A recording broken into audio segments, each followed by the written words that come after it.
I'm stunned by some of the media coverage of this civil war in France. I'm stunned by the blindness, the willful and catastrophic blindness. What's it going to take to make journalists of the left face the truth about the dangers of mass immigration and the race politics that they've so recklessly encouraged, stirred up, inflamed, helping to create this devastating us versus them culture war that in France, well, you see it now in full horror.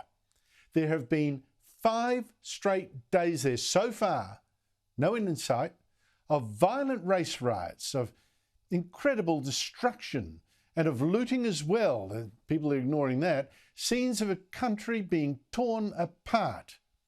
And all that many in the media can think of is, well, yes, here you go. This is more proof of white racism.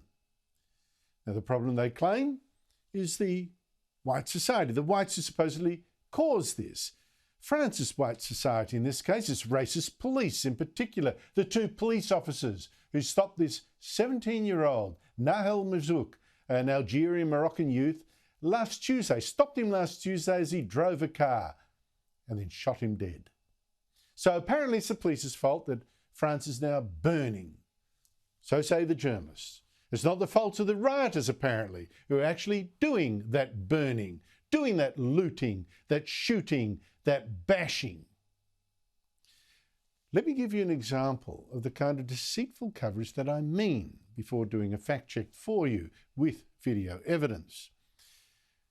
This is from Britain's BBC, a state broadcaster captured by the left, as state broadcasters usually are, and pushing all the standard lines of the left to explain this extraordinary violence. This is unbelievable. And it's the police that is driving people onto the streets in the first place. Many here accuse officers of discrimination. And even the UN says that France needs to address its deep-rooted issues of racism in the police force. Nahel's family has appealed for calm, and so has France's national football team. They say it's tragic what happened here, and that working-class suburbs like this, where many people come from minority backgrounds, are suffering and have grievances. If you talk to youths here, they'll say, we face discrimination by police every day, but nobody listens to us. It is a reminder to people who feel discriminated against, who feel underprivileged in society, that they are right to feel outraged and they want to do something about it. I needed to show you quite a bit of that because it's gone on and on. And it's like the BBC, it's not just the BBC either, it's like the BBC is actually excusing the rioters, as well as blaming French society and especially French police. But some context, which is missing from a number of those reports.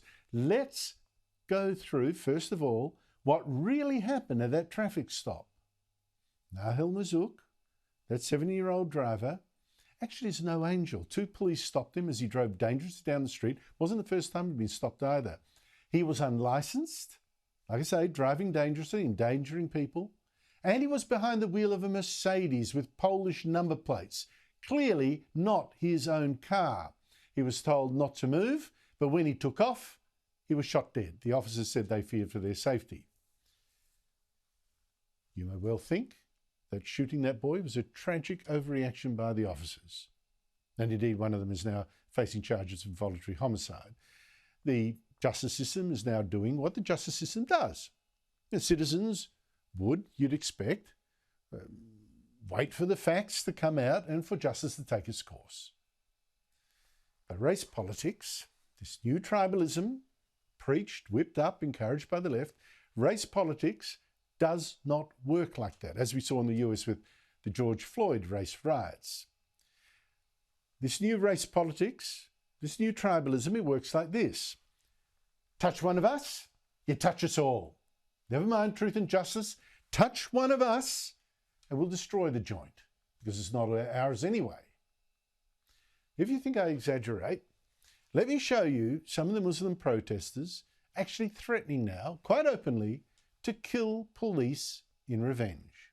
Allahu Akbar! Allahu Akbar! Allahu Akbar!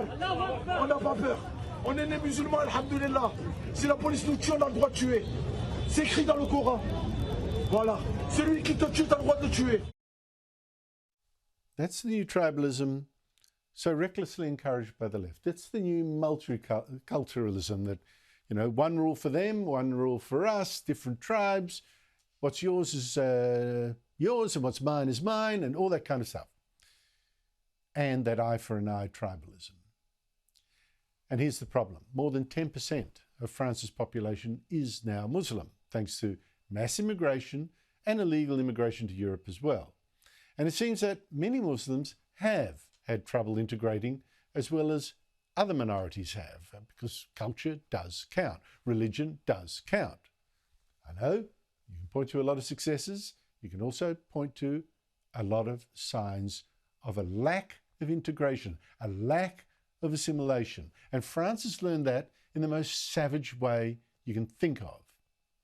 For instance, Islamist terrorists slaughtered 130 people in the 2015 attacks in Paris.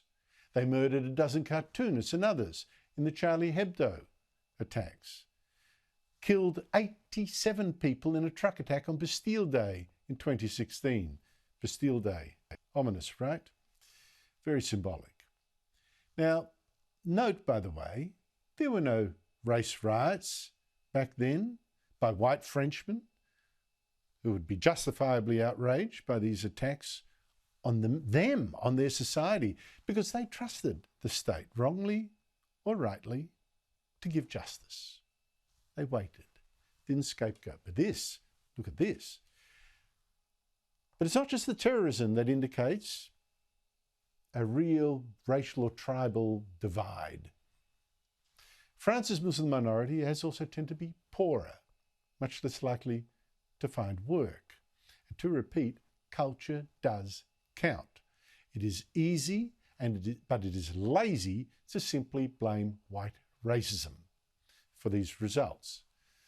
Don't forget, other minorities in France have bloomed. The Jews, for instance, the Vietnamese, etc., etc. But tribalism, this new race politics, and you see it in America as well, you see it in Australia, you see it in Britain, it encourages, in this case, young Muslims to blame not themselves for any dysfunction, but French society and its culture and its institutions. And it encourages them to feel no loyalty to that society and culture and institution. None. Just look at some of the targets of these rioters. The biggest library in Marseille, which is 1/3 Muslim at the moment, burned down. A big library in Metz, also burned down. And you've got to ask, who burns libraries and why? That seems like a cultural attack.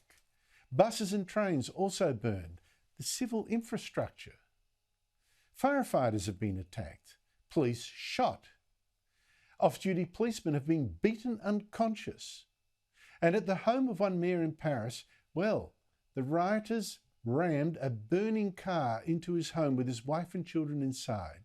They then looted and trashed the home, burned his car, and his wife, in terror escaping the mob, broke a leg. One of his children was injured too.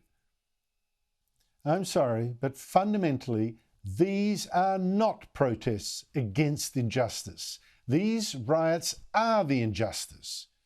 They are attacks on France itself. Now, we are often told a big lie by people selling us mass immigration. Diversity, they say, is strength. In diversity is strength. Well, that actually is a bit of a lie. Some diversity, yes, can mean strength. But diversity like this, tearing France apart, that is not a strength, but a most devastating weakness. And you've got to ask how France can ever recover. Well, that's the thing with demographic disasters, right? Get that wrong? How can you fix it? How can you save yourself when it goes as wrong as this? Just blaming racist Frenchmen? That is certainly not going to help. In fact, it simply licenses even more of this nightmare. And this nightmare, I don't think, has ended, not by one long shot.